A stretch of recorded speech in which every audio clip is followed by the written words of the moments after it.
sa nakakanood ng video nito. Ako nga po pala si Aaron S.G. Lewis.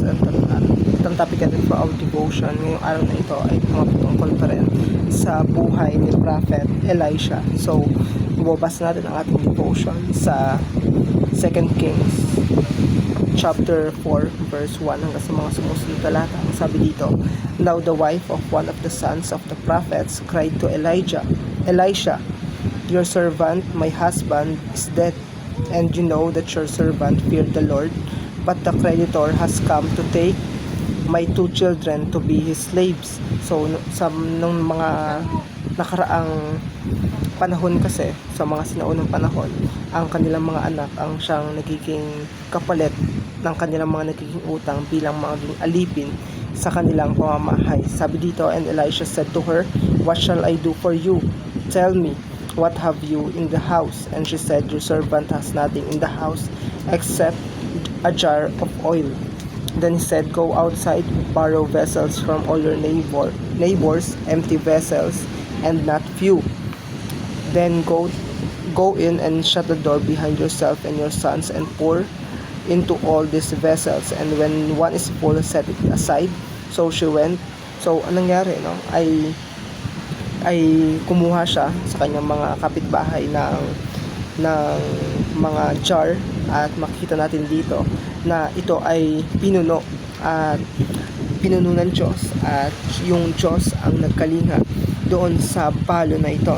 So, sa Old Testament kasi, no, ay sinasabihan sila ng Diyos ang bayan ng Israel na kalingain ang mga widow, no, dahil sa unang panahon ay yung mga widow ay wala nang kakalinga sa kanila dahil patay na ang kanilang mga asawa.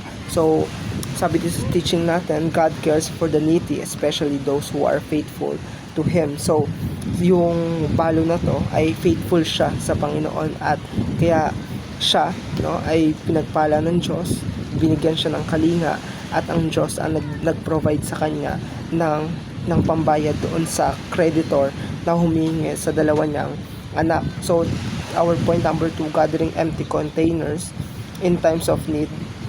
Need is an act of faith. So, anong nangyari, no?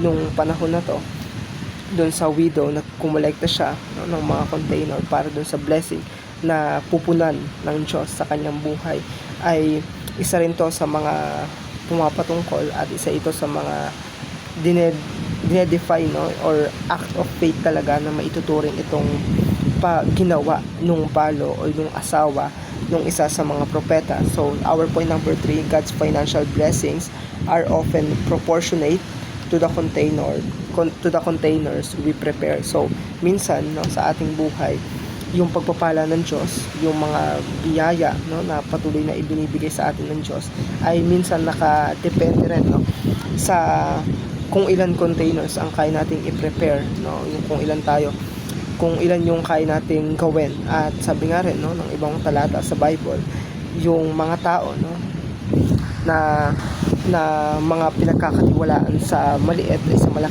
sa malaki rin ang pagkakatiwalaan. So, dito rin, no, hindi naman totally marami agad yung ginawa nung widow, kundi nag-collection nun. At minsan ganyan sa ating buhay, na kapag tayo ay may mga kumbaga may preparation para dun sa blessing ng Diyos, ay maibibigay talaga ng Diyos yon ng siksik, liglig, at umaapaw. So, ang ating Panginoon, no, ay andyan siya lagi, at lagi nating pasalamatan ng Diyos sa kanyang provision, sa kanyang pagbibigay ng ating financial needs, no, lalo na kapag kunyari may mga problema talaga sa pag-aaral ng mga anak, sa pagbabayad ng kuryente, at sa iba pang mga financial problem na kinakaharap, no? Pero kailangan natin maintindihan na ang ating Diyos, hindi niya ipinagkait ang kanyang kaisa-isang anak sa atin. Ano pa kaya, no, yung mga ganong problema, no, na solusyonan nga ng Diyos ang problema ng mundo na kasalanan. So, ano pa ba yung poproblemahin natin, no? So, ang ating Diyos ay andyan lagi sa atin upang tayo ay suportahan, at tayo ay bigyan, no, at i-provide yung ating mga pangangailangan. So, ito lamang po ang ating devotion. Maraming pong salamat.